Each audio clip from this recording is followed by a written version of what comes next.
තෙරුවන් සරණයි පින්වත් ඔබ හැම දිනකටම.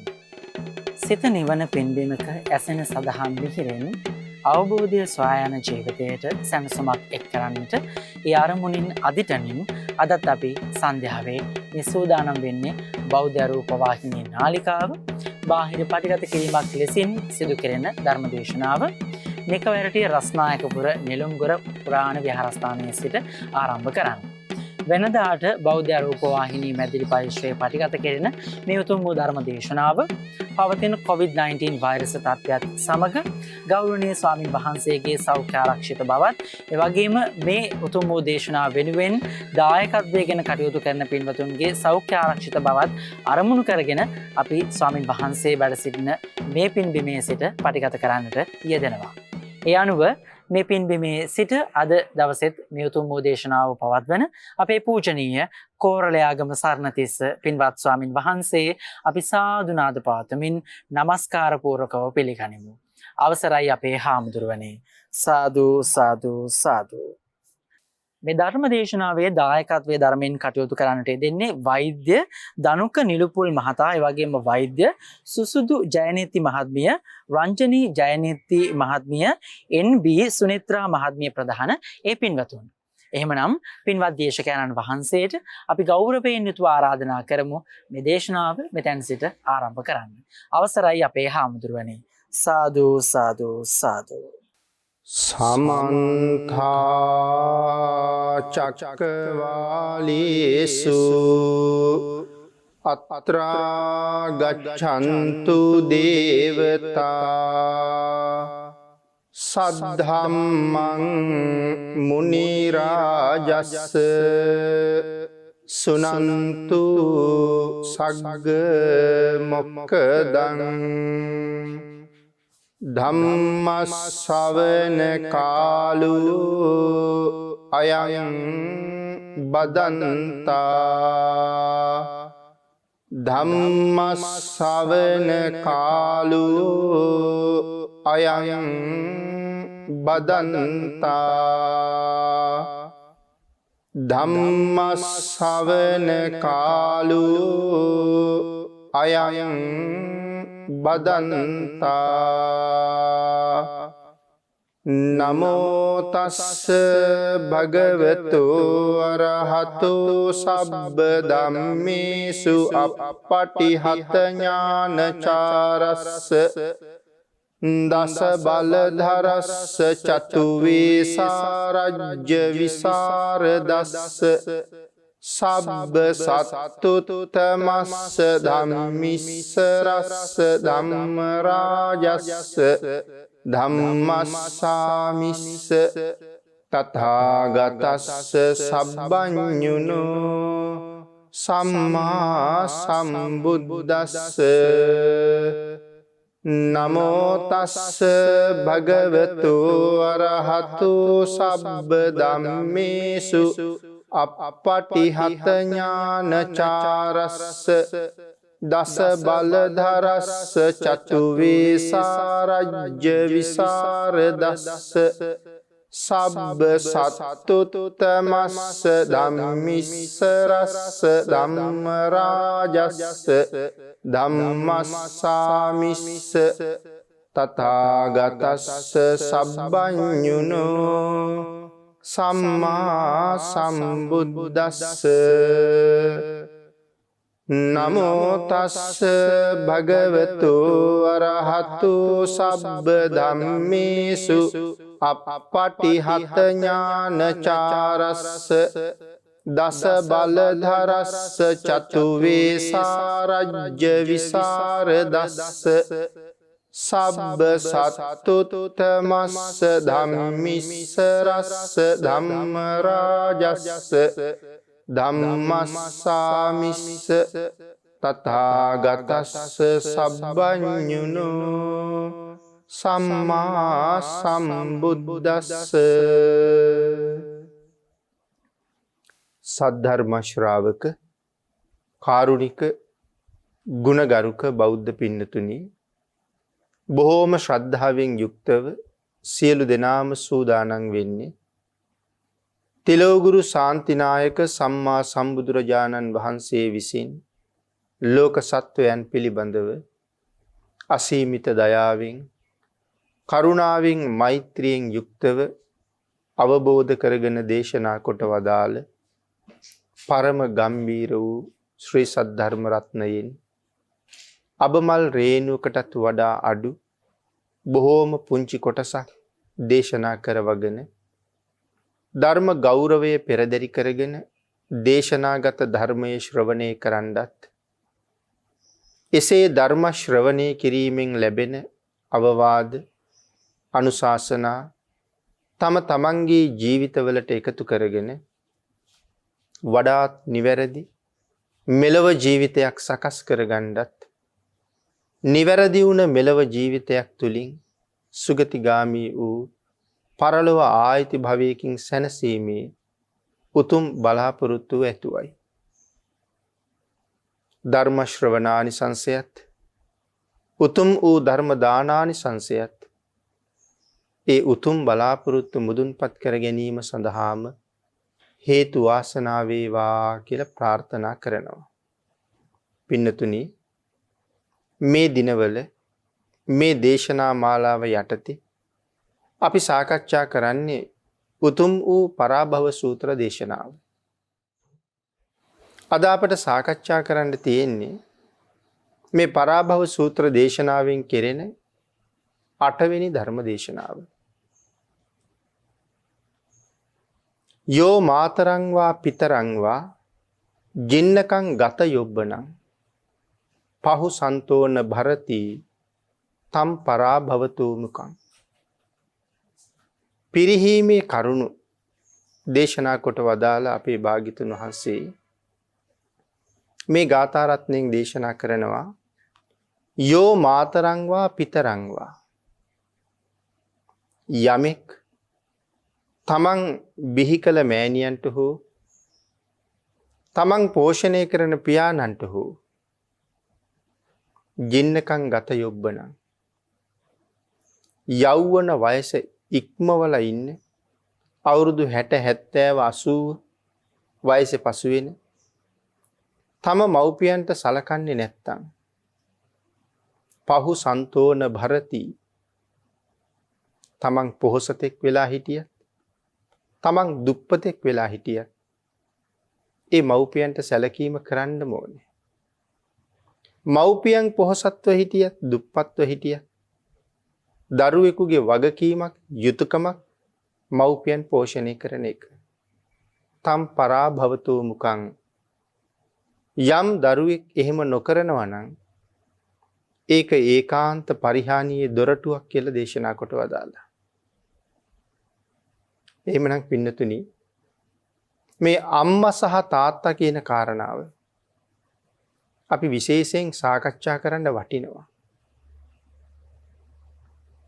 දසවස්තුක සම්මාදිට්ඨිය දේශනා කරනකොට මවෙක් ඇත පියෙක් ඇත කියලා දේශනා කොට වදාලා. දසවස්තුක මිත්‍යා දෘෂ්ටියේ ඒකේ අනික් පැත්ත තියෙනවා මවෙක් නැත පියෙක් නැත කියලා. නමුත් සම්මාදිට්ඨිය තමයි මවෙක් ඉන්නවා පියෙක් ඉන්නවා. අම්මා කියලා කියන්නේ මේ ලෝකේ විශේෂ කෙනෙක්. තාත්තා කියලා කියන්නේ විශේෂ කෙනෙක්. අම්මයි තාත්තයි මේ ලෝකේ කොයිතරම් විශේෂද කියන කාරණාව මේ බුදුදහම තුලින් මනවින් ලෝකයට පැහැදිලි කරලා තියෙනවා. මේ මව්පියන් පෝෂණය කිරීම දරුවන්ගේ පරම යුතුයකමක් වගකීමක් වෙන බව බුදුරජාණන් වහන්සේ බොහෝ සූත්‍රවල දේශනා කොට වදාලා. මෙතන මේ පරාභව සූත්‍ර දේශනාවෙත් ඒ බව පැහැදිලි කරලා තියෙනවා. වසල සූත්‍රයේත් ඒ බව දේශනා කරලා තියෙනවා. සිංහාලෝවාද සූත්‍රයේත් ඒ බව පැහැදිලි කරලා තියෙනවා. මංගල සූත්‍ර දේශනාවෙත් මව්පියෝ පිළිබඳව විශේෂ කරුණු දේශනා කරලා තියෙනවා. ඒ හැරෙන්න සුප්පතිකාරක සූත්‍රයේ මේ ආදී වශයෙන් තවත් සූත්‍ර ගණනාවක මව්පියන් සම්බන්ධයෙන් පින්නතුනි කරුණු දක්වලා තියෙනවා. මේ තරම් සූත්‍ර ගණනාවක මව්පියන් පිළිබඳව කරුණු දක්වලා තියෙන එකකින්ම අපිට නැවත පැහැදිලි වෙනවා මව්පියෝ මොනතරම් විශේෂද කියන කාරණාව. අපි ඒකට උදාහරණයක් දෙකක් සාකච්ඡා කළොත් අපේ පින්නතුන් දන්නවා මේ ලෝකේ භයානකම අකුසල කර්ම 6ක් තියෙනවා. ඊටාම බරපතලයි. ආනන්තරීය පාප කර්ම කියලා 5ක් අපි නිතර සඳහන් කරනවා. මේ ආනන්තරීය කර්මවල අනුපිළිවෙලටම සඳහන් කරනකොට පළවෙනි එක තමයි සංඝ ભેදය. දෙවෙනි කාරණාව තමයි බුදුරජාණන් වහන්සේගේ ශරීර ධාතුවේ ලේ සැලවීම, ලෝහිතුප්පාදක කර්මය. තුන්වෙනි කර්මය තමයි මහරහතන් වහන්සේ නම ඝාතනය කිරීම. හතරවෙනි කාරණාව තමයි තමන්ගේ මව මැරීම. අවසාන කාරණාව තම පියා මරණයට පත් කිරීම. එතකොට වින්නතුනි අපි සඳහන් කළා කරුණු 6ක් තියෙනවා කියලා. අපි ඒකත් සඳහන් කරගෙනම ඉදිරියට යමු. අනික් කාරණාව තමයි මිත්‍යා දෘෂ්ටිය. මේ මිත්‍යා දෘෂ්ටි වැළඳ ගැනීමත් අතිශයින්ම භයානක කාරණාවක්. දරුණු මිත්‍යා දෘෂ්ටිකයා ඒකාන්තයෙන් අවීචියේ උපදිනවා. මව්පියන් ඝාතනය කරපු පුද්ගලයාත් එහෙම නැත්නම් ආනන්තරීය පාප කර්ම කරගත්ත පුද්ගලයාත් අන්තර් කල්පයක් අවසානයේ සමහර වෙලාවට නිරයෙන් නිදහස් වෙනවා. මහා කල්පයක් විනාශය ආරම්භ වෙලා තියෙන වෙලාවේ මේ අපායවලුත් විනාශ වෙනවනේ පින්නතුනි. මහා කල්ප විනාශයේදී නිරයවල් පවා විනාශ වෙනවා. ඉතින් නිරයවල් වල දුක් විඳින බොහෝ දෙනා ඊට කලින් මනුලව ඉපදිලා ගුණ පුරලා සුගතිගාමි වෙනවා. එහෙම නැත්නම් නිරයෙන් නිදහස් වෙනවා. නමුත් සඳහන් කරනවා මේ මිත්‍යා දෘෂ්ටිකයා විනාශ වෙන්නේ නැති වෙනත් සක්වලක තියෙන අවීචයකට කර්මය විසින් මාරු කරනවා කියලා. ඒ තරම්ම භයානකයි. නමුත් මේ කාරණාව අපි පැහැදිලි කළේ මව්පියෝ ගැන සඳහන් කරන්න නිසා මහා සංඝරත්නය තන් ભેද කිරීම ආනන්තරීය කර්මයක් කියලා සඳහන් කළා. ලෝහිතුප්පාදක කර්මය මහරහතන් වහන්සේලා ඝාතනය කිරීම. දැන් මහරහතන් වහන්සේට පල්ලෙහින් ඊටාම ගුණවත් ඊටාම සිල්වත් සත්පුරුෂ උත්තමයෝ මේ ලෝකේ කොච්චර ඉන්නවද? අනාගාමින් වහන්සේ ඉන්නවා. මරණයට පත් වෙනවත් එක්කම කෙලින්ම බඹලව තමයි උප්පත්තිය ලබන්නේ. සකදාගාමින් වහන්සේලා සෝවාන් වහන්සේලා ඉන්නවා. ඒකාන්තයෙන් සුගතියේමයි උපදින්නේ. නමුත් පින්නතුනි කොතනවත් ධර්මයේ සඳහන් කරලා නැහැ අනාගාමින් වහන්සේ නමක් ඝාතනය කළොත් අවීචියේ උපදිනවා කියලා. මහ විශාල අකුසල කර්මයක් සිද්ධ වෙනවා. ආනන්තරීය කර්මයට සාපේක්ෂ අකුසල කර්මයක් සිද්ධ වෙනවා. ආනන්තරීය සදිසයි කියලා සඳහන් කරන්නේ නිසා. සකදාගාමින් වහන්සේ සෝවාන් වහන්සේ ඝාතනය කරන එකත් ආර්යයන් වහන්සේලා නිසා ඊටාම බරපතල අකුසල කර්ම. නමුත් සඳහන් කරලා නැහැ ආනන්තරීය වෙනවා කියලා. සාමාන්‍ය මිනිස්සු දාස් ගාණක් මැරුවත් ලක්ෂ ගාණක් මැරුවත් ඊටත් වඩා පිරිසක් මැරුවත් ආනන්තරීය කර්මයක් වෙනවා කියලා කොතනවත් සඳහන් කරලා නැහැ. හැබැයි තාම තිසරණ නැති වුණත් තාම පන්සිල් නැති වුණත් සම්මා දිට්ඨියට ඇවිල්ලා නැතත් තමන්ගේ මව ඝාතනය කළොත් ඒක ආනන්තරීය කර්මයක්. දැන් තේරෙනවද වෙනස? සාමාන්‍ය මිනිස්සු 1000ක් ලක්ෂයක් කෝටියක් මැරුවත් ආනන්තරීය වෙන්නේ නැහැ. නමුත් මිසදිටු වැළඳගෙන සිටියත් තමන්ගේ මව මරණයට පත් කළොත් එකම මව මරණයට පත් කිරීම නිසා අනිවාර්යෙන් ආනන්තරිය වෙනවා. ඒ කියන්නේ ඒකාන්තයෙන්ම අවීචිය උපදින්න හේතුවක් වෙනවා. අතරක් නැතුවම අවීචයට යන නිසා තමයි ආනන්තරීයයි කියලා සඳහන් කළේ.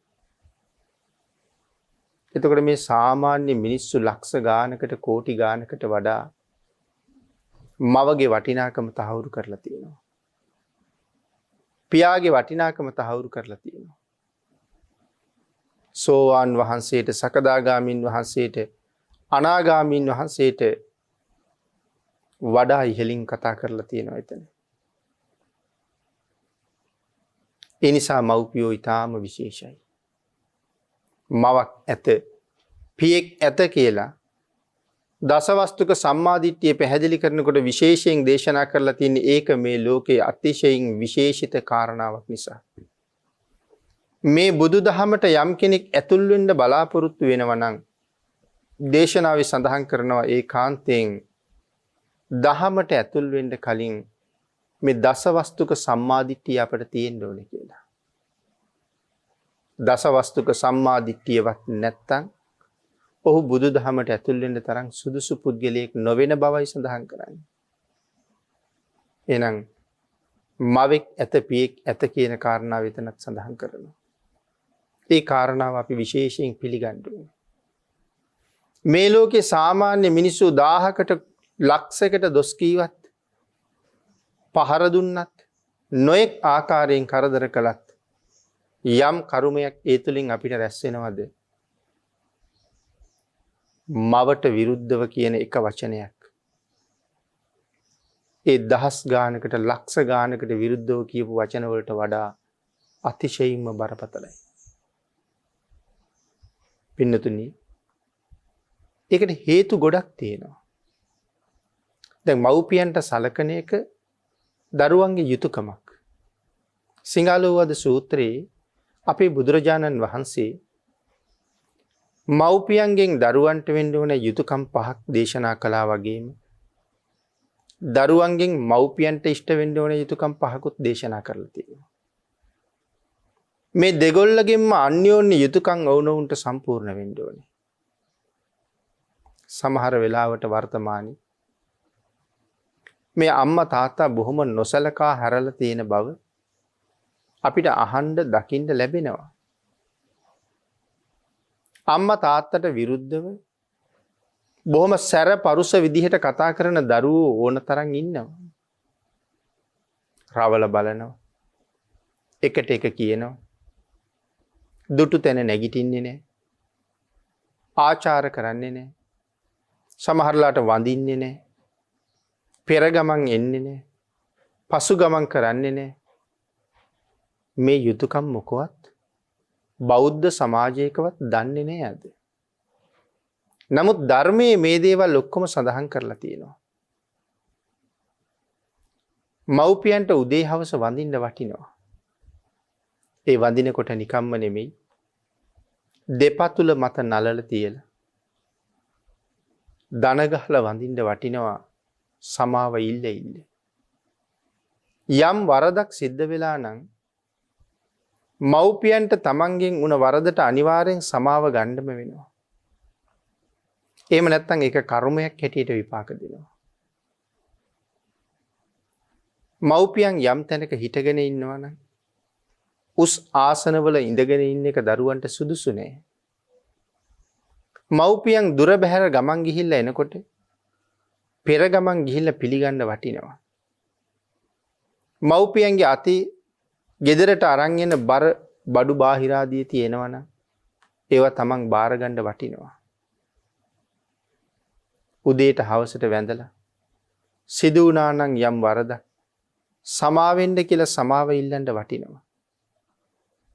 හැම මොහොතකම හැම දවසකම මව්පියන්ගේ හිත සතුටු කරන්න වටිනවා. මව්පියන්ගේ හිතට දුකක්, කරදරයක්, වේදනාවක්, කම්කටොල්ලක් උපද්දවනවා නම් ඒක වෙනම භුක්ති විඳිය යුතු අකුසල කර්ම රැස් කර ගැනීමක් බවට පත් වෙනවා. මේ කරුණු හැම එකක්ම ධර්මයේ සඳහන් කරලා තියෙනවා. ඒ නිසා සැක කටයුතු නැහැ පින්නතුනි. මවෙක් පියෙක් කියලා විශේෂ දෙන්නෙක් මේ ලෝකේ ඉන්නවා කියලා සඳහන් කරලා තියෙන්නේ ඒ නිසා. නමුත් වර්තමානයේ මේ කරුණු කාරණා නොදන්න නිසා හුඟක් අය බොහෝසේ අකුසල් රැස් කරගන්නවා. නිමක් නැති අකුසල් ඒ ඔස්සේ රැස් කරනවා. තමන්ට යමක් කරගන්න පුළුවන් කාලේ තමන්ගේ මව්පියන්ට බාර කරනවා නම් තමන්ගේ වැඩ ටිකත් ඒක කොයිතරම් භයානක අකුසල කර්මයක් වෙයිද? සසර දාස භාවයට බොහෝ වෙලාවට හේතු වෙන්න පුළුවන්. අපේ ධර්මයේ සඳහන් කරනවා මහ රහතන් වහන්සේ නමකගෙන් වැඩක් ගත්ත නිසා, නැත්නම් රහත් මෙහෙණින් වහන්සේ නමකගෙන් වැඩක් ගත්ත නිසා කුජුත්තරාව දාසියක් වෙච්ච හැටි. කුජුත්තරාව රාජකුමාරිකාවක් වෙලා සංසාරේ ඉපදිලා හිටපු භවයක. එක බුද්ධාන්තරයක රහත් මෙහෙණින් වහන්සේ නමක් මේ කුජුත්තරා තරුණ උපාසිකාවත් එක්ක බොහෝම ළඟින් ආශ්‍රය කළා. රාජමාලිගාවට පිණ්ඩපාතේ වැඩියහම රාජකුමාරිකාවගේ මාලිගාවට යන්නේක මේ රහත් මෙහෙණින් වහන්සේගේ චාරිත්‍රයක් වෙලා තිබුණා. ඒ තරම් මේ දෙන්න කුළුපගයි. නමුත් රහතන් වහන්සේ හරි සිහියෙන් ඉන්නේ. එක දවසක් ඒ කුටියට යන වෙලාවේ ඇය පැන් සැනසීලා ඇඳුම් අඳින වෙලාව තවම කැඩපත දිහා බලාගෙන හිස සරසමින් ගත සරසමින් ඇඳුම් අඳිමින් අඳුන් ගල්වමින් ඉන්න වෙලාවේ තමන්ගේ කැඩපතින්ම දකින්න දොරටුවෙන් රහත් මෙහෙණින් වහන්සේ කුටිය ළඟට ආවා. ඉතින් තමන්ගේ කාර්යයේ නිරත වෙලා ඉන්න ගමන්ම සිහි මදි නිසා රහතන් වහන්සේට සඳහන් කළා ඔය ඇඳ උඩ තියෙන මගේ උපකරණ මල්ල දෙන්න කියලා. ලොකු ප්‍රශ්නයකට මුහුණ පෑව රහතන් වහන්සේ. දීලත් බෑ නොදිත් බෑ. මේක නොදුන්නොත් ඇයට කේන්ති එනවා. රහතන් වහන්සේ නමක් සම්බන්ධයෙන් කේන්ති ඇති කරගෙන යම් වචනයක් කීවනම් ඇය ඒ කාරණාවෙන් ඒකාන්තයෙන් නිරේ උපදිනවා. මේක ඇයට දුන්නොත් ඇය සසර හුඟක් ආත්මවල දාස භාවය ලැබෙනවා. නිරේ යනවට වඩා දාසියක් වෙන එක හොඳයි. දැන් මේ දෙකෙන් එකක් කරන්නම ඕනේ. ඒ නිසා ඒ උපකරණ මල්ල දෙනවා. ඉතින් ආන් ඒ අකුසල කර්මයේ නිසා තමයි තමන් සසරින් එතර වෙන්න නැත්නම් සතර අපායෙන් මිදෙන්න අන්තිම ආත්ම භාවිත. දාසියක් හැටියට හිටියේ. අන්තිම ආත්ම භාවි කියලා සඳහන් කළේ කුජුත්තරාව ධර්මාවබෝධය කරන ආත්ම භාවය වෙනකොටත් ඒ දාසියක්. ඒ රහතන් වහන්සේගෙන් වැඩ ගත්ත නිසා. එහෙමනම් ඒකට සමාන කරනවා අපිට යමක් කරන්න පුළුවන් කාලේ තාමත් අපේ වැඩ මවට පියාට පවරනවා නම් ඒකත් මේ වාගේ බරපතල අකුසල කර්මයක් කියලා. පින්නතුනි ධර්මයේ නොදන්න කෙනෙක් හැමදාම අසරණයි. ධම්මෝ හවේ රක්කති ධම්මචාරී. ධර්මයේ හැසිරෙන අය ධර්මයේ විසින්ම හැමදාම ඒකාන්තයෙන්ම ආරක්ෂා කරනවා. සාමාන්‍යයෙන් වර්තමානයේ නම් අපි කියන්නේ ධර්මයේ හැසිරෙන්න ධර්මයේ විසින් රැකී කියලානේ. එතකොට කර්මකාරකයි. නමුත් එහෙම නෙමෙයි සඳහන් කරන්න ඕනේ. ධර්මයේ හැසිරෙන්න අතිශය ඒකාන්තයෙන් ධර්මයේ විසින් රකී කියලා. අනියමාර්ථයෙන් නෙමෙයි කතා කරන්න ඕනේ. ඒකාන්තයෙන්ම ධර්මයේ හැසිරෙන්න ධර්මයේ විසින් රකී. එහෙමනම් මේ කරුණු ධර්මයේ තුල අපිට දේශනා කරලා තියෙනවා. මව්පියන් සම්බන්ධයෙන් පිළිපදින්නේ කොහොමද? අම්මා තාත්තා ඇසුරු කරනවා කියලා කියන්නේ හරියට මහ දැවැන්ත ගිනි කඳන් දෙකක් ඇසුරු කරනවා වගේ. ළඟට ලං වෙන්නත් බයක් තියෙන්න ඕනේ පින්නතුනි. ඇයි මං අතින් සුළු හෝ වරදක් සිද්ධ වෙන්න පුළුවන්. ඒ සුළු වරදත් විපාක දෙන්න තියෙන ඉඩ කඩ ඊටාම වැඩි. ඒ නිසායි සඳහන් කළේ සෑම දවසකම පතුල මත නලල තියලා වැඳලා සිදුවෙච්ච වැරදි වලට සමාව ඉල්ල ගන්න කියලා. සමාව දුන්නොත් හොඳයි. සමාව නොදුන්නොත් ඒක හරි භයානකයි. කොහොමද මේ කාරණාව තව විස්තර කරලා තියෙන්නේ? ජීවත් වෙලා ඉන්නවනම් තමන්ගෙන් සිද්ධ වුණ වැරදි වලට සමාව ඉල්ල ගන්න ඕනේ. මැරිලා නම් සොහොන ළඟට ගිහිල්ලා වැඳලා සමාව ඉල්ලන්න කියලා කියන්නේ. වලලපු තැන දන්නේ නැත්තම් චෛත්‍යයක් බෝධියක් ළඟට ගිහිල්ලා මල් පහන් පූජා කරලා මව්පියන්ට පින් අනුමෝදන් කරලා වෙච්ච වැරදි වලට සමාවෙන්න කියලා සමාව ඉල්ලන්න කියලා කියනවා. මේ කරුණෙනුත් පැහැදිලි වෙනවා කාරණාව කොයිතරම් බරපතලද කියලා. නමුත් වර්තමානයේ හුඟක් අය මව්පියන්ගේ හිත් සනසනවට වඩා වෙනත් අයගේ සිත් සනසවන්න හුඟක් උත්සාහ ගන්න බව පේනවා. යාළුවන්ගේ හිත් සනසනවා.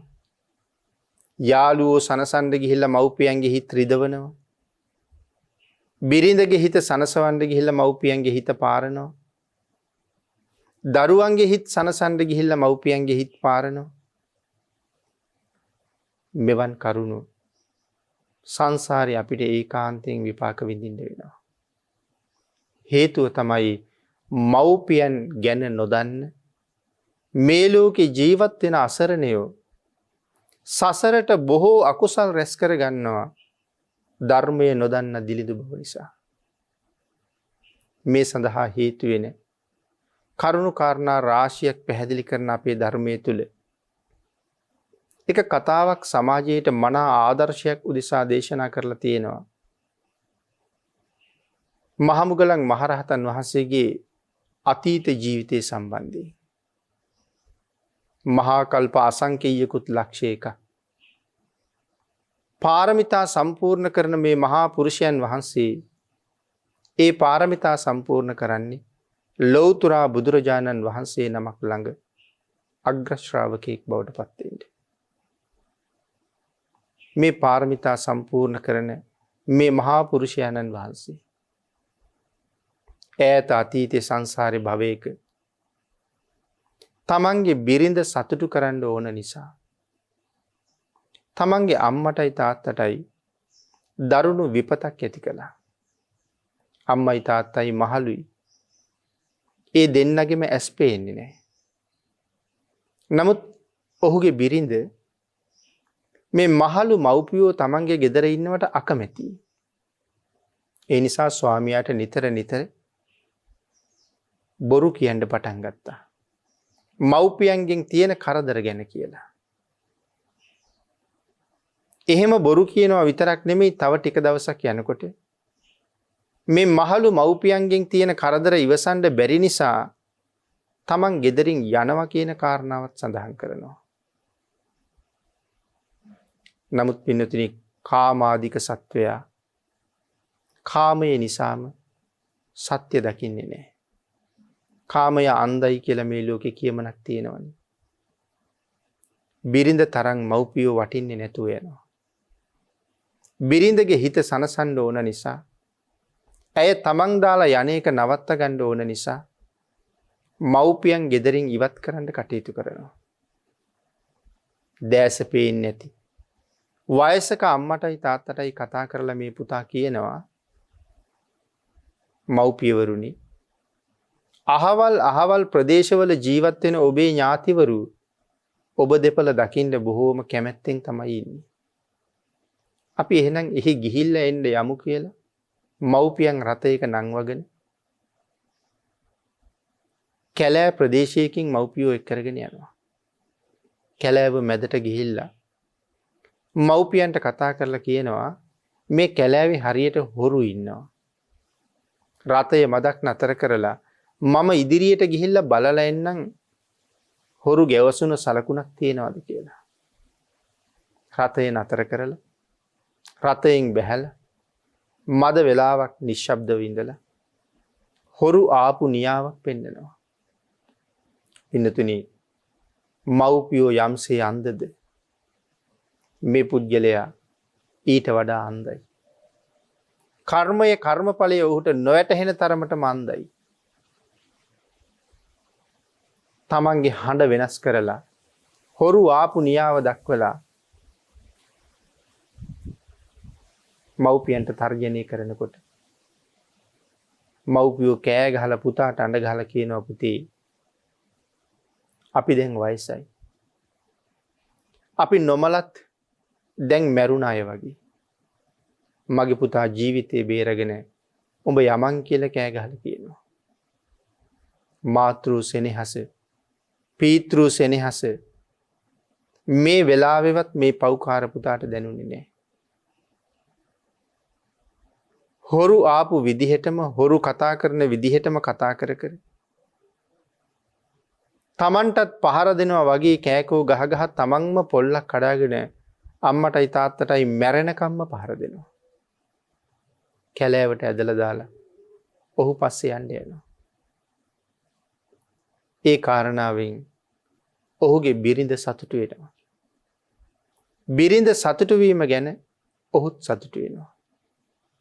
නමුත් පස්සේ කාලේ කොහෙන්වත් මුණ ගැහුණ කාන්තාවක් සතුටු කරන්න ගිහිල්ලා තමන් කරගත්ත අකුසල කර්මය කොපමණද කියන කාරණාව ඔහුට නොවැටහෙන්න ඇති. පින්නතුනි මේ වාගේ සිදුවීම් අතීතේ විතරක් නෙමෙයි අදත් ඕන තරම් සිද්ධ වෙනවා. බිරින්දෑවරු සතුටු කරවීම වෙනුවෙන් තමන්ගේ අම්මා තාත්තා ගෙදරින් ගෙනහිල්ලා මහමග අසරණ කරන අය කොච්චර ඉන්නවද? පූජා භූමිවල කාත් කවුරුවත් නැති අය වගේ දාලා යන අය කොච්චර ඉන්නවද? වැඩිහිටි නිවාසවල කඳුළු බිබී ඉන්න මව්පියෝ කොච්චර ඉන්නවද? මේ වගේම රාගයෙන් අන්ධ වෙච්ච පුත්තු හදාපු නිසා කර්මය කර්මඵලය දන්නේ නැති දරුවෝ හදාපු නිසා දවසක වුන්ටත් ඒ ඉරණමම අත්වෙයි කියලාවත් හිතන්න තරම් ප්‍රඥාවක් නැති අය. බොහෝ වෙලාවට මෙවන් වැඩ කරලා තියෙන අය හුඟක් දැන කියාගත්ත අය. උසස් රැකියා කරන අය. උසස් විදිහට විභාග සමත් කරගත්ත අය. සමාජයේ උසස් ප්‍රභූ පැලැන්තිවල ඉන්න අය. නමුත් පින්නතුනි ඔවුන්ට වැටහෙන්නේ නැහැ දසමාසයක් කුස ඇතුලේ තියාගෙන අම්මා මොනතරම් දුකක් ඉවසුවාද තමන් මේ ලෝකෙට බිහි කරන තාක්කල්. මේ ලෝකෙට බිහි කරන වෙලාවේ මොනතරම් දුක් වේදනාවක් වින්දද අපි මෙලොවට බිහි කරන්නේ. බිහි වුණාට පස්සේ මැස්සෙකුට මදුරුවෙකුටවත් වහන්න දෙන්නේ නැතුව හැම මොහොතක්ම අපි ගාව ඉඳිමින් ආරක්ෂා සම්පත්තිය හදමින් ජීවිත කාලේ වසර කීපයක්ම නැගිටලා තනියම එහාට මෙහාට ඇවිදලා යමක් කරගන්න පුළුවන් කාලෙ වෙනකම්ම අපි හොඳට ආරක්ෂා කරගත්තා. අපි හොඳට බලාගත්තා. රැකවරණය ලැබලා දුන්නා. ආහාර පාන වලින් සන්තර්පණය කළා. ශක්ති ප්‍රමාණයෙන් ඉල්ලන හැම දෙයක්ම අරන් දුන්නා. අධ්‍යාපනය ලැබලා දුන්නා. විභාග පාස් කෙරෙව්වා. සමහරලාට ණය තුරුස් වෙලා ඉඩ කඩන් විකුණලා අතේ කනේ කරේ තිබුණ මාළවලු ටික විකුණලා දරුවන්ගේ උසස් අධ්‍යාපනයට වියදම් කළා. මව්පියෝ වේලක් කාලා දරුවන්ට 3 වේලක් ශක්ති ප්‍රමාණයෙන් ආහාර ලැබලා දුන්නා. ඒ තරම් දහදුක් විඳ විඳ අපිව පෝෂණය කරපු මව්පියෝ දැන් අපෙන් අපෝපකාර සත්කාර ඒ අයට අවශ්‍ය වෙන වෙලාවට අපි වෙන වෙනත් අයගේ ඕන එපාකම් සම්පූර්ණ කිරීම වෙනුවෙන් එවන් අසරණ මව්පියෝ තවත් අසරණ තත්වයට පත් කරනවා කියලා කියන්නේ ඒක මේ සසර දීර්ඝ කාලයක් අපිට විපාක වශයෙන් විඳින්න සිද්ධ වෙන කර්මයක්. පින්නතුනි ඔබ හිතලා බලන්නකෝ ඔබටත් ඉන්නවා නම් සිඟිති දරුවෝ ඒ දරුවෝ ළඟ ඔබ කොයිතරම් උනන්දුවෙන් හොයලා බලනවද ඒ පිළිබඳව කරුණු කාරණා අවශ්‍යතා පිළිබඳව පුංචි කාලේ දරුවට පුළුවන් වුණේ අඬන්නයි hina වෙන්නයි විතරයි වෙන මොකවත් කියා ගන්න පුළුවන් කමක් නෑ සමහර වෙලාවට උණ නිසා අඬනවා සමහර වෙලාවට බඩ රිඳිලා අඬනවා තව වෙලාවක ඔළුවේ කැක්කුම නිසා අඬනවා මේ විවිධ අවස්ථාවන් වල විවිධ රෝගාබාධ තියෙනවා සමහරලාට කූඹියක් කනවා තව වෙලාවක මදුරුවෙක් විදින්න පුළුවන් නමුත් කියා ගන්න බෑ අඬන්න විතරයි පුළුවන් අසනීප වෙලා අඬනකොට දන්න විදිහට හැම ප්‍රතිකර්මයක්ම කරනවා ඒකකින්වත් සුවයක් ලැබෙන්නේ නැතිකොට ළඟට වෙලා ඉඳගෙන අම්මත් අඬනවා සමහර දරුවෝ අසනීප වෙලා රැ තිස්සෙම නිදියන්නේ අම්මත් රැ එළි වෙනකම්ම නිදි මරනවා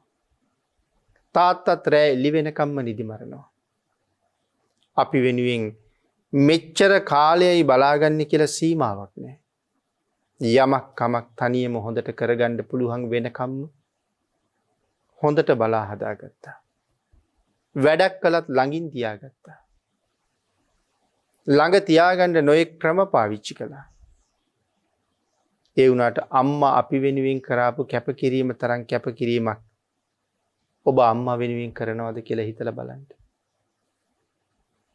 දරුවෝ කීප දෙනෙක් ඉන්නකොට මව්පියෝ දරුවන්ගේ ඒ නිවෙස් වලට කාලින් කාලෙට ගෙනහිල්ලා ඇරලනවා මව්පියෝ වයසට යනකොට අපි කුඩා කාලේ වගේ නැගිට ගන්න බෑ ඇවිද ගන්න බෑ මල මුත්‍රා පහ කරගන්න නිසි තැනට යන්න පුළුවන් කමක් නැහැ අපිත් කුඩා කාලේ හිමයි නමුත් අම්මා කැතක් කුණක් නැතුව ඒ සියල්ලම අතපත ගාලා හොදලා පිරිසිදු කළා නමුත් අපි ඒකට අකමැත්තක් පිළිකුල් බවක් දක්වන අවස්ථා බොහෝ විට සමාජයෙන් අපිට පේනවා හැමදාම අම්මා තාත්තා ගාව ඉන්න බෑ වැඩි වුණොත් දවසක් ඉඳී දෙකක් ඉඳී තමන්ට නොයෙක් කටයුතු තියෙනවා දරුවෝ ඉස්කෝලේ ගෙනියන්න තියෙනවා තමන්ට රස්සාවට යන්න තියෙනවා මේ ආදී නොයෙක් දේවල් කියලා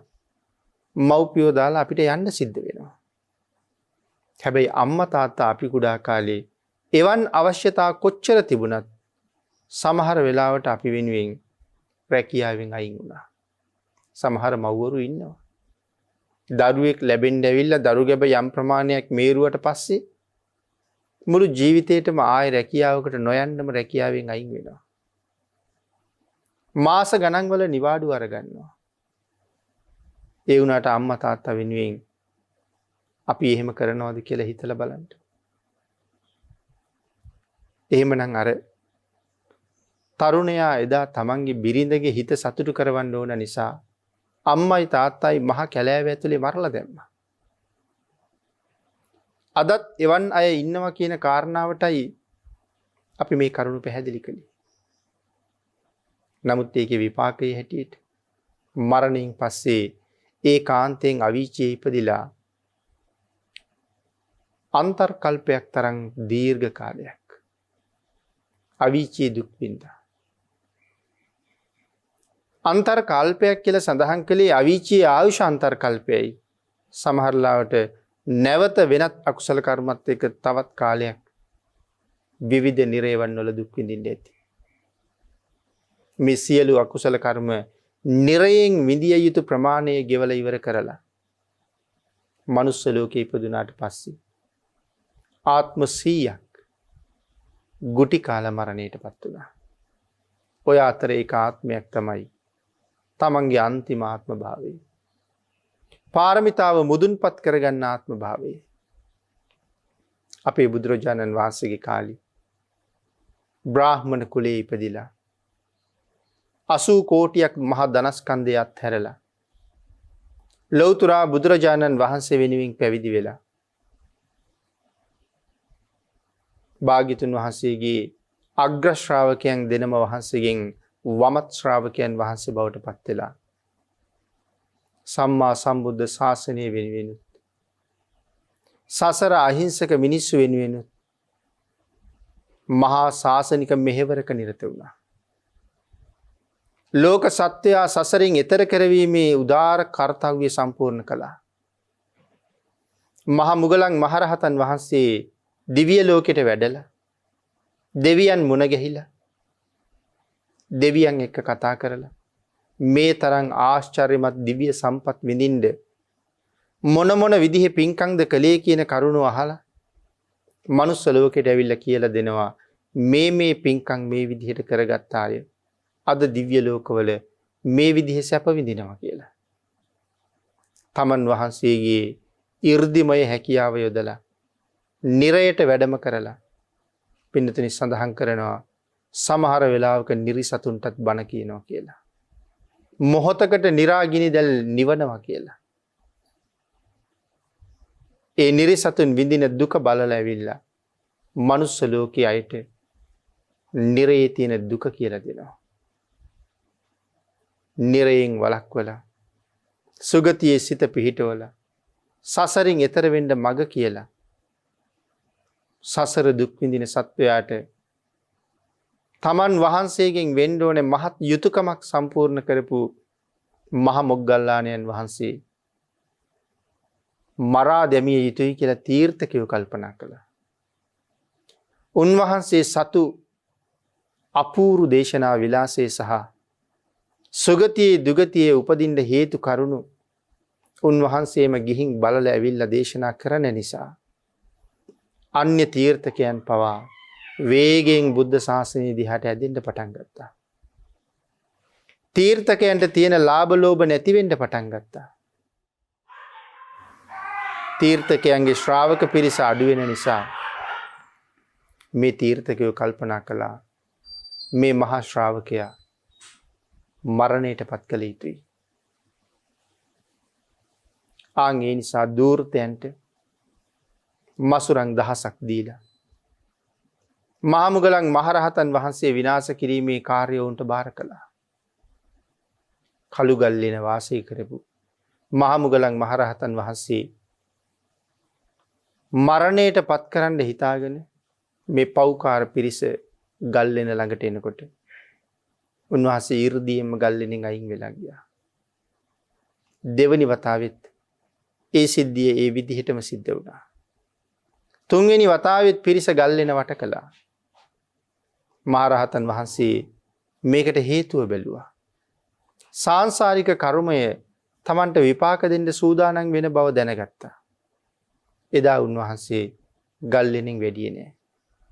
පින්නතුනි හොරු කණ්ඩායම ඇවිල්ලා මහා මුගලන් මහරහතන් වහන්සේට කොයිතරම් පහර දුන්නද? සඳහන් කරනවා ශරීරගත ඇටකොටු සුණු සහල් වගේ බවට පත් වෙන කම්ම පහර දුන්නා කියලා. හරියට මුළු ශරීරය සහල් පිර වූ ගෝණියක් වගේ. ඒ තරමටම ඇටකොටු කුඩු කරලා මරණයට පත් වුණාය කියන සැකය නිසා කැලේට ඇදලා දාලා යන්න ගියා. නමුත් ධ්‍යාන බලයෙන් ජීවිතේ රැකගෙන හිටපු මහා මුගලන් මහරහතන් වහන්සේ බිඳුන වළඳක් වැල් පොටවල් වලින් ලණු පොටවල් වලින් ගැට ගහලා එකතු කරා වගේ ධ්‍යාන ශක්තියෙන් තමන්ගේ ශරීරයේ නැවත වතාවක් නගා හිටවගෙන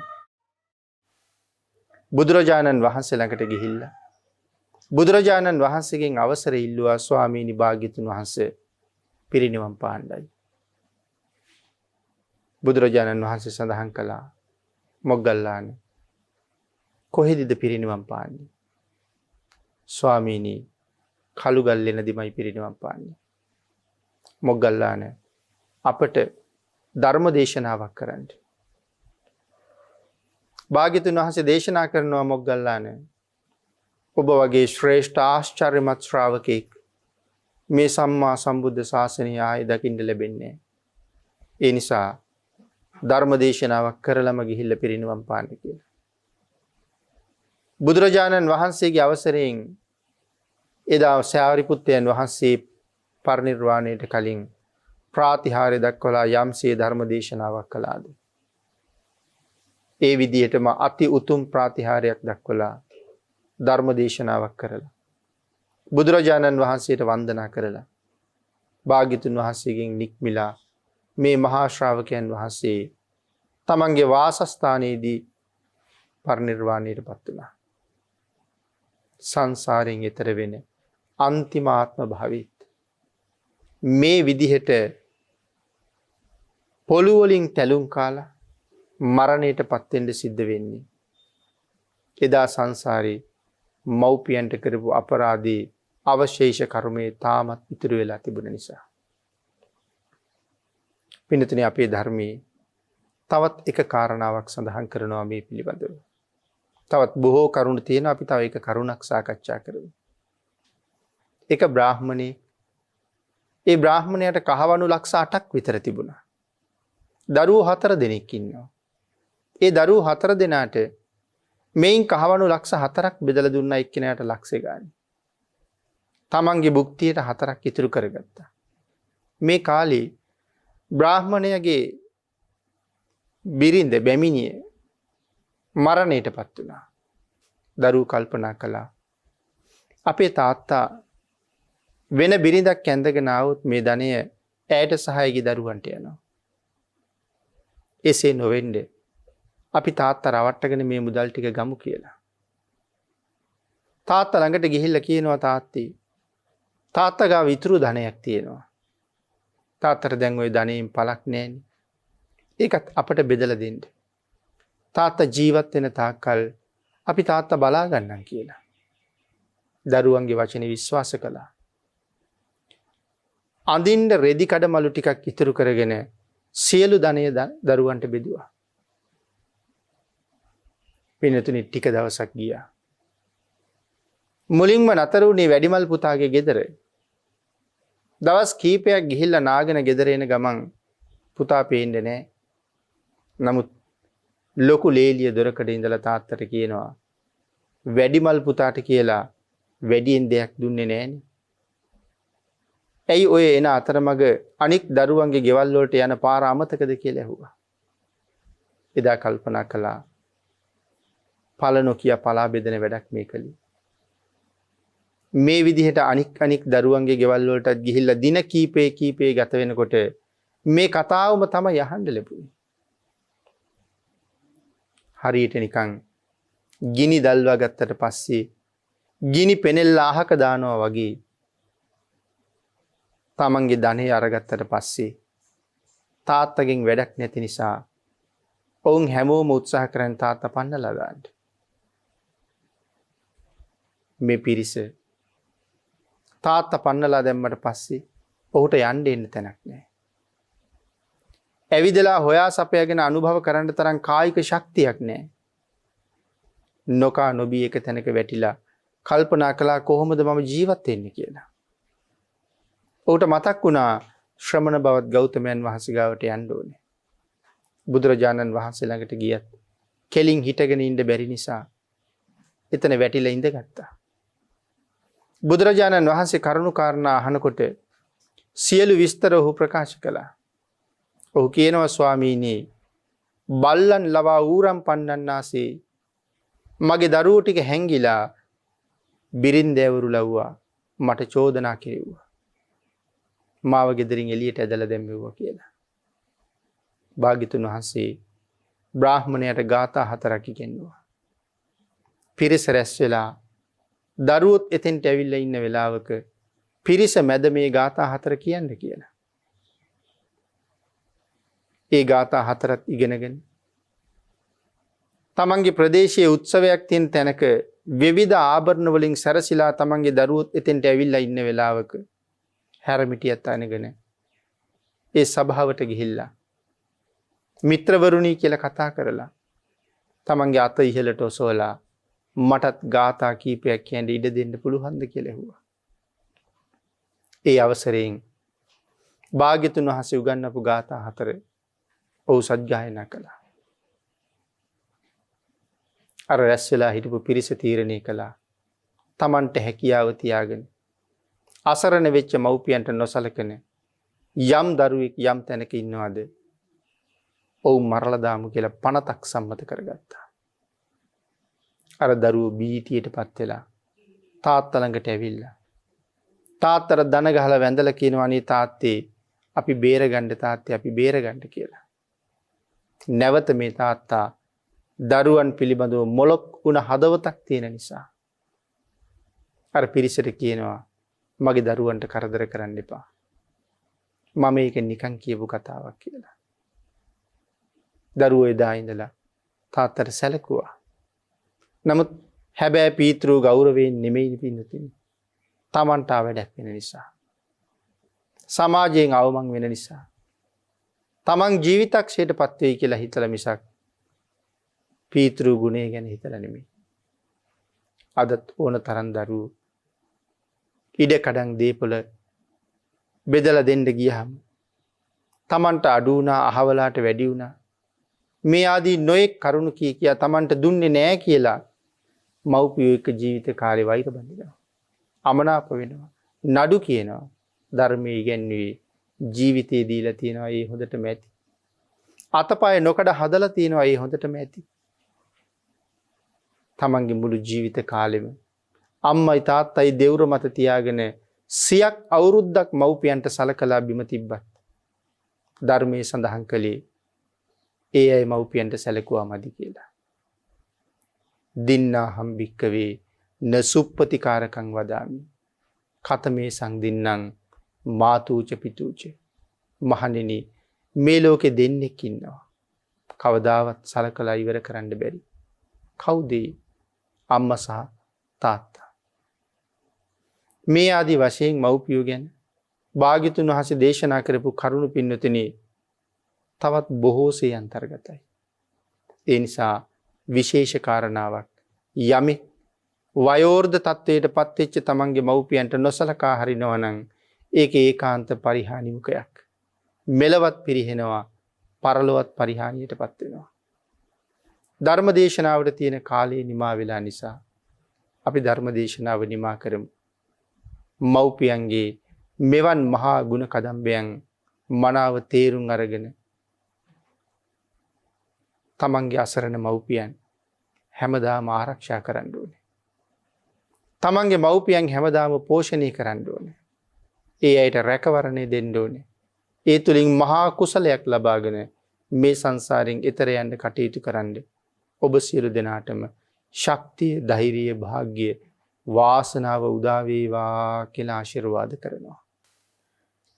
පින්නතුනි අද මේ උතුම් ධර්ම දේශනාවේ දායකත්වයේ දරනු ලබන්නේ වෛද්‍ය දනුක නිලපුල් මහත්මයා, වෛද්‍ය සුසුදු ජයනෙත්ති මහත්මිය, රංජනී ජයනෙත්ති මහත්මිය, එන්.බී. සුනේත්‍රා මහත්මිය යන පිරිස තමයි දේශනාවේ දායකත්වයේ දරනු ලබන්නේ. උතුම් අරමුණ හැටියට සිහිපත් කරනවා පවුලේ මියගිය සියලුම ඥාතීන්ට පින් අනුමෝදන් කිරීම. ඊට අමතරව හදිසි රිය අනතුරකට ලක් වූ එම්.එච්. සිරිල් පියාණන්ට ඉක්මන් සුවය ප්‍රාර්ථනා කිරීම. ටෙටාරා සහ